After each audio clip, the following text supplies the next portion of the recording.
Bem-vindo a mais uma escola dominical, né? Um privilégio muito grande estarmos juntos aí mais uma aula, né? Eu espero que seu domingo tenha iniciado assim de forma abençoada, né? E você esteja desfrutando do melhor que Deus tem para a sua vida, para a sua casa, né? Esse tempo de pandemia é um tempo para estar com a família, né? Para usufruindo melhor da companhia uns dos outros. Eu quero hoje ler dois textos na Bíblia para falar de um assunto muito intrigante, que é a ira, né?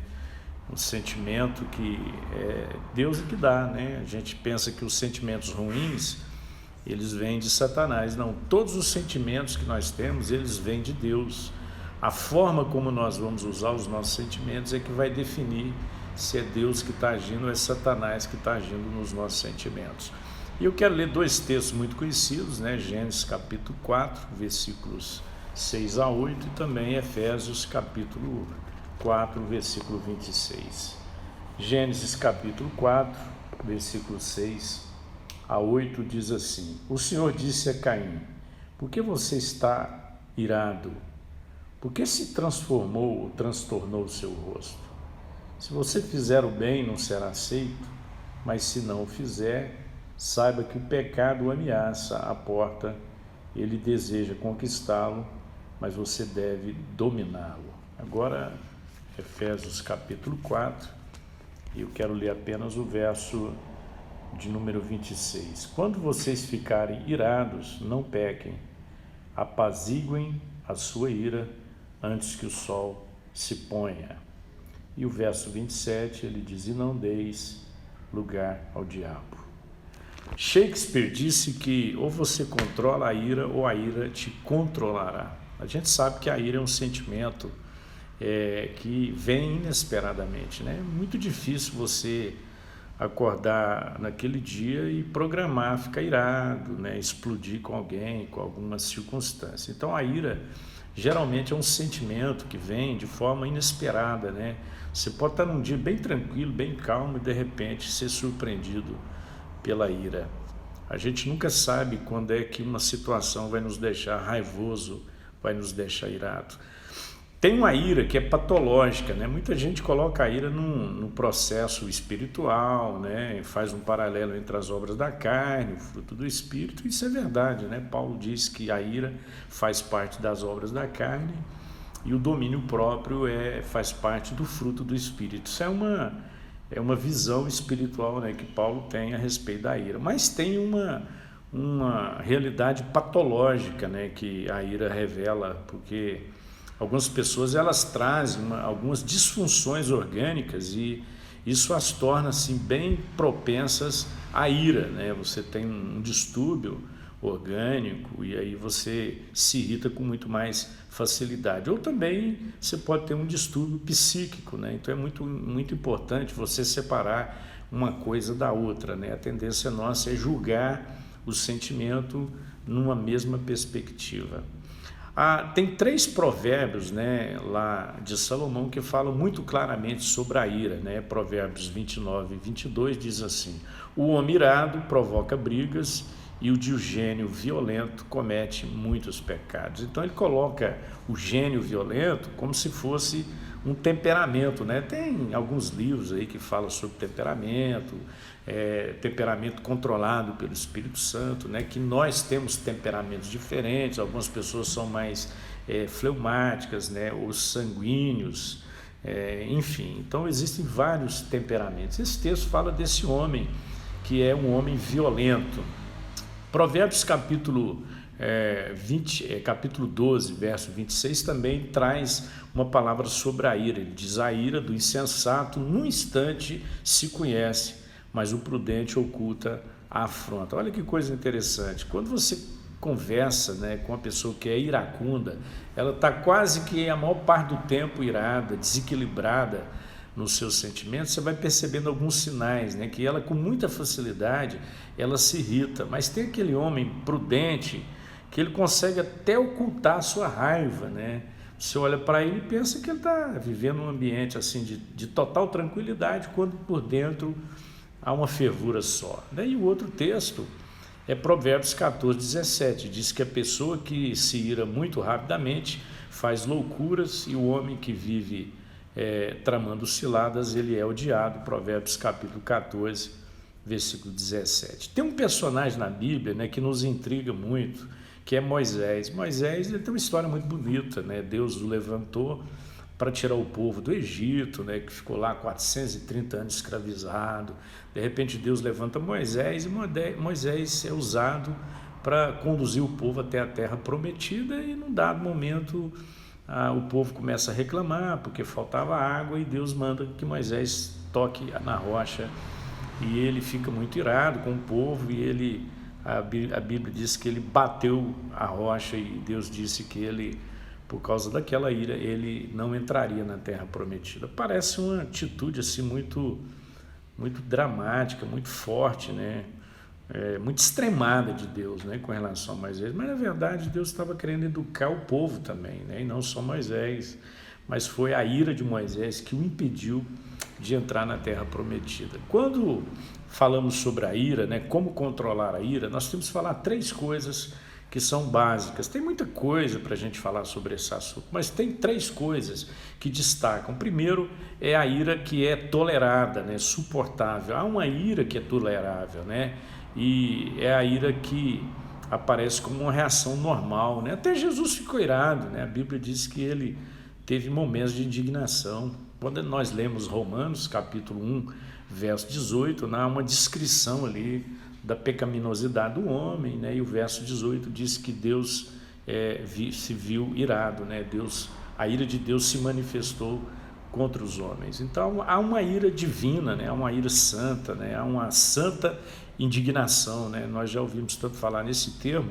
Então há uma reação normal, suportável, né, com relação à ira.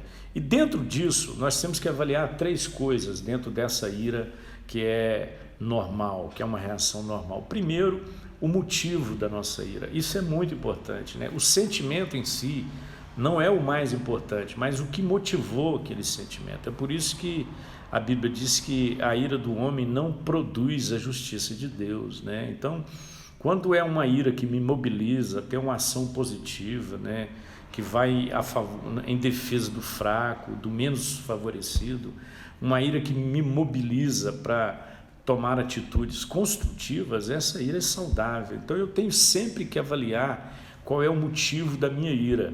A segunda coisa é a intensidade da ira. Então eu tenho que avaliar o motivo e a intensidade. Então Deus vem a Caim e faz essa seguinte pergunta: é razoável essa tua ira? Presta atenção que Deus não está perguntando se havia alguma coisa errada, né, fazendo Caim entender que havia alguma coisa errada por ele ter ficado irado. Não, ele só pergunta se aquela ira era razoável, né, se a intensidade daquela ira era necessária. Então, muitas vezes, o problema da ira está exatamente na intensidade. Nós exageramos. A gente fica irado com determinadas coisas, e quando nós vamos avaliar, quando tudo passa, né, a gente já está de cabeça fria, a gente vai perceber que não era necessário uma ira daquela forma. E a terceira coisa é a duração da ira. Então, primeiro, o motivo da ira, o que me leva a ficar irado. Segundo, a intensidade dessa ira, né? Qual é a dimensão dela. E terceiro, é a duração da ira. Por isso que Paulo fala, apaziguem a sua ira antes que o sol se ponha. O que ele está dizendo aqui? Você não deve estender a sua ira até o outro dia, né? Então, há uma duração razoável, né? Há aquela fervura do momento, né? Aquela situação desafiadora, né, que nós enfrentamos. Então a gente tem que lidar com a ira naquele momento e tem que resolver naquele momento. Então colocar-se o sol sobre a nossa ira é deixar que o dia vai, a noite chegue e amanheça o dia, e você olha para o seu coração e aquele sentimento ainda está lá dentro de você. Então a primeira coisa, então, nós temos uma ira que é normal, e nós temos que olhar para 3 dimensões. Primeiro, qual é o motivo da minha ira, qual é a intensidade da minha ira e qual é a duração da minha ira. A segunda coisa é que a ira precisa gerar uma conduta adequada, né, se expressar na forma de uma exortação que seja saudável, que seja restauradora. Muitas vezes as pessoas precisam da nossa ira, né? Elas precisam da nossa postura firme, mas a nossa ira tem que gerar essa transformação saudável, né? Tem que constranger as pessoas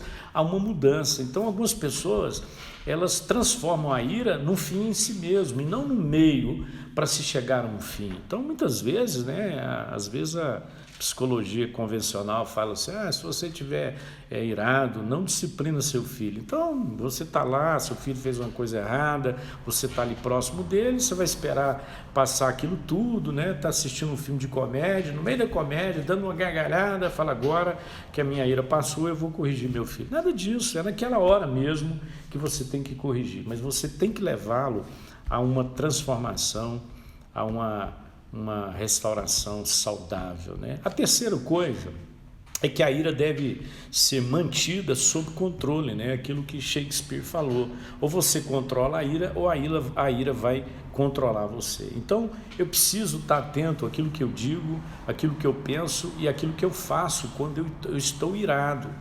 Então eu preciso contar não só com o meu temperamento, mas eu tenho que contar agora com o Espírito Santo, né? Por isso o fruto do Espírito envolve domínio próprio. Então eu tenho que orar, pedir para que Deus me apazigue o meu coração, né? Tire do meu coração toda aquela ira exagerada, né? Que está me levando a atitudes negativas. Então a primeira coisa é a ira tolerada. A segunda coisa é a ira condenada. Então, se há uma ira que é tolerada, existe uma ira que a palavra de Deus condena. Então, não deixe para amanhã o que você pode e deve resolver hoje.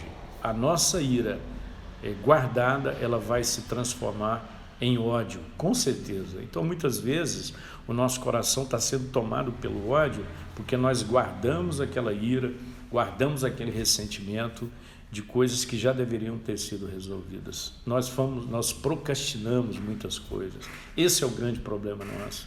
Você vai guardando coisas que deveriam ter sido resolvidas e junto com aquelas coisas guardadas, você vai guardando também uma mágoa e você vai guardando um ressentimento. A segunda coisa, evite provocação. Tem algumas pessoas que até em tom de brincadeira, elas ficam provocando as outras, né? Eu vejo isso acontecer muito entre irmãos. Os irmãos sabem exatamente o que faz o outro aborrecer. Eles ficam ali o tempo inteiro, né, provocando a ira. A palavra de Deus diz, pais, não provoqueis os vossos filhos à ira. O que é provocar o filho à ira, né? Muitas vezes nós estamos usando de subterfúgios, né, de brincadeiras para fazer ou para falar aquilo que a gente pensa, né? E fazemos isso em tom de brincadeira. Então, muitas vezes nós estamos provocando as pessoas com as nossas brincadeiras exageradas. Tudo tem limite, né? A terceira coisa dentro da ira condenada é não se torne uma pessoa inconveniente. É muito comum você encontrar pessoas que são inconvenientes, falam que não devem, agem de maneira insensata, né? Isso tudo vai provocando a ira. Nós temos que ser sensatos, né? Sensatos nas nossas palavras, sensatos nas nossas atitudes, né? Nas nossas relações. Muito ruim, né? Você conviver com gente inconveniente. E elas vão, no fundo, provocando uma certa ira, né? E não faça ameaças tolas. Tem algumas pessoas que passam a vida toda ameaçando outras, né? Eu vejo muitos pais usando essa metodologia da educação dos filhos, que é ameaçando, ameaça bater, ameaça corrigir, ameaça pôr de castigo. Isso é uma forma de provocar os nossos filhos à ira. Então evite nos seus relacionamentos qualquer tipo de ameaça. E, por último, não faça julgamento precipitado. Muitas vezes a ira vem de quê? Dos nossos julgamentos precipitados. Nós somos muito rápidos para concluir as coisas, né? E concluímos da pior forma, né? Tiago vai dizer que todo homem tem que ser pronto para ouvir, tardio para falar e tardio para se irar. Então por que nós ficamos irados? Porque nós não sabemos ouvir. Porque a gente não sabe falar. Então, quando nós estivermos prontos para ouvir e quando nós aprendemos a falar, certamente nós teremos muito mais facilidade para lidar com a ira. Então, eu já falei sobre a ira que é tolerada, né? Para recapitular aqui, que é uma reação natural, nós temos que avaliar o motivo da ira, a intensidade da ira e a duração da nossa ira. Falamos sobre a ira que é condenada, você não pode deixar para amanhã aquilo que você pode e deve resolver hoje. Você tem que evitar a provocação, não se tornar uma pessoa inconveniente, evitar qualquer tipo de ameaça e não julgar precipitadamente. Agora vamos terminar falando do alerta necessário. Então Paulo termina a sua recomendação fazendo essa alerta: e não deem lugar ao diabo. Olha que interessante, né? Então ele vem falando de várias coisas no capítulo 5, né? O comportamento que nós devemos ter como cristão, chega na ira e ele termina dizendo: não deem lugar ao diabo. O que nós aprendemos à luz desse texto de Efésios capítulo 5? Satanás ele usa 3 estratégias para poder enfraquecer a nossa fé e para nos levar à ira. A primeira estratégia de Satanás é a tentação. Como é que ele age na tentação? Ele instiga aquelas lembranças que podem ser verdadeiras e podem ser imaginárias que justifiquem as nossas atitudes. Eu começo a imaginar coisas a respeito das pessoas e da atitude delas e eu vou me dando o direito de ficar irado. E eu justifico que a minha ira é por conta das coisas que as pessoas fizeram. E muitas vezes essa lembrança ela é imaginária. Ele não tem o poder de criar o pecado, né? Satanás não tem o poder de criar o pecado e nem de introduzir o pecado no nosso coração, mas ele pode fazer uma coisa: ele chama a nossa atenção para uma fraqueza que nós já temos. Então o diabo sempre age. Eu costumo dizer o seguinte: o diabo ele não faz buraco, né? Ele age nas brechas, e brecha é aquele espaço que eu dou na minha vida para o diabo entrar. E muitas vezes a brecha que eu estou dando é no campo da ira. Se você sabe que você é uma pessoa colérica, se você é uma pessoa irada, com muita facilidade, você precisa se colocar diante de Deus em oração e pedir que o Espírito Santo mude a sua vida. E a forma de fazermos isso é questionando a nossa ira, né? A razão da nossa ira. Muitas vezes nós nos entregamos à ira. Então, a primeira estratégia de Satanás é a estratégia da tentação. A segunda é a estratégia do engano, né? Qual que é o propósito de Satanás? É desviar os nossos olhos, os nossos ouvidos da verdade. E quando ele faz isso, ele os aponta para aquilo que nós desejamos ver e ouvir. Quantas vezes Satanás usa essa inclinação nossa, né? Esse desejo? Ele sabe o que eu quero ouvir. E muitas vezes essa é a estratégia dele, a estratégia do engano. E tem um texto aqui na segunda carta de Paulo aos Coríntios, capítulo 11, verso 3, que eu acho muito interessante. Paulo diz assim: receio que, assim como a serpente enganou Eva com a sua astúcia, assim também seja corrompida a vossa mente e se aparte da simplicidade e pureza devidas a Cristo. Olha que coisa interessante. Então ele está falando dessa ação do engano, né? Satanás enganou Eva.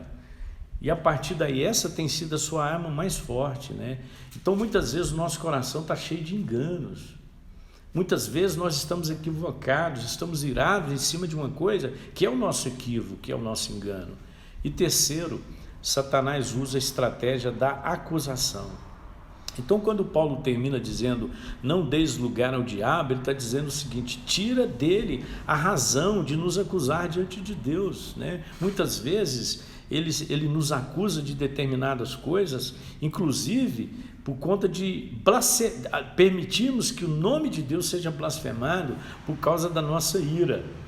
Olha o que Paulo diz a Tito no capítulo 2, versículos 7 e 8, ele diz: torna-te pessoalmente padrão de boas obras, no ensino mostra integridade, reverência, linguagem sadia e repreensível, para que o adversário seja envergonhado, não tendo indignidade nenhuma que dizer a nosso respeito. Isso é muito sério, irmãos. Então Paulo está dizendo que nós temos que tirar de Satanás toda a autoridade de nos acusar de qualquer coisa.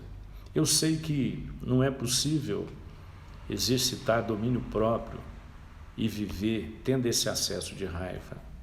Por isso Paulo diz aos Gálatas no capítulo 5, verso 16: vivam no Espírito e de modo nenhum satisfarão os desejos da carne. Então, a forma de eu não satisfazer os desejos da carne é vivendo no Espírito. Então, a vontade de Deus para a nossa vida é que nós sejamos temperantes, que nós vivamos em santidade, sem ira, sem contenda, e que nós saibamos proferir palavras abençoadas. Então, existem muitas outras coisas, né, que nós poderíamos falar sobre como controlar a ira, mas fica aqui essas 3 coisas que são fundamentais. Primeiro, existe uma ira que é tolerada, que é uma reação natural, mas eu tenho que estar sempre atento o que está me motivando a ira, qual é a intensidade dela, se a minha ira é razoável e se eu não estou colocando o sol sobre a minha ira.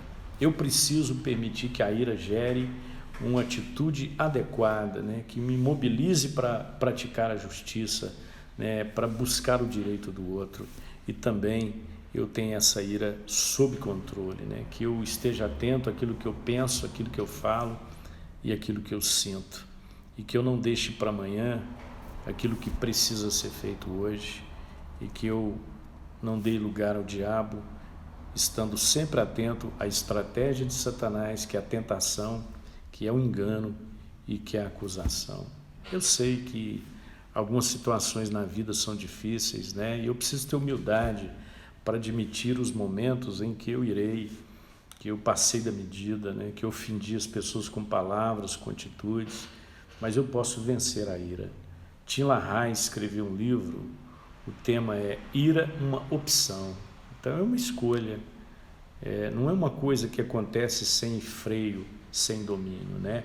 A intensidade dela pode ser por causa da minha falta de domínio, mas a ira, eu posso controlar a ira, né? Eu posso tomar essa decisão. Então que o Espírito Santo nos ajude a manifestarmos na nossa vida, nos nossos relacionamentos, o verdadeiro fruto do Espírito, que é o domínio próprio. Que Deus nos abençoe, tenha um bom domingo, até mais tarde, né? Estaremos juntos aí, compartilhando a palavra de Deus. Vamos falar de como viver no mundo em desconstrução.